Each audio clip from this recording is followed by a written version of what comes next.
শিয়ালদা থেকে কুষ্টিয়া পর্যন্ত রেলপথ চালু হয় 1862 সালে, আর তখনই তৈরি হয় কাঁচরাপাড়া স্টেশন। আর তার এক বছর পরে অর্থাৎ 1863 সালে ইংরেজ সাহেবরা তৈরি করেন একটি রেলওয়ে ওয়ার্কশপ। তখন অবশ্য জায়গাটি বীজপুর নামেই পরিচিত ছিল। বীজপুরের জমি অধিগ্রহণ করে এই ওয়ার্কশপটি বানায় সাহেবরা। আজও অফিস টাইমে মাত্র দুটি লোকাল ট্রেন এসে দাঁড়ায় এই কারখানা গেট স্টেশনটিতে।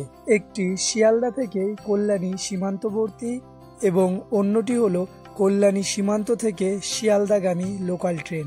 পাশাপাশি দ্বিতীয় বিশ্বযুদ্ধের সময় এই ওয়ার্কশপটিতে বোমা, বন্দুক, নানান যুদ্ধের অস্ত্রশস্ত্র বানানো হতো। কাঁচরাপাড়া ও তার আশেপাশে কিছু জায়গায় জমি অধিগ্রহণ করে আমেরিকান মিলিটারি তাদের ক্যাম্প বসায়।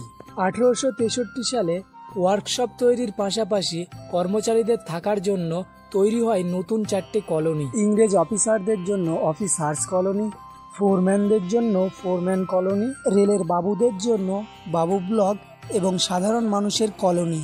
এছাড়াও যে সকল শ্রমিকরা বাড়ি থেকে নিয়মিত কাজ করতে আসতো তাদের জন্য তৈরি করা হলো একটি স্টেশন, যার নাম কাঁচরাপাড়া ওয়ার্কশপ। কাঁচরাপাড়ার মূল স্টেশন থেকে মাত্র 1.5 কিলোমিটার দক্ষিণে অবস্থিত এই কাঁচরাপাড়া ওয়ার্কশপ গেট স্টেশন।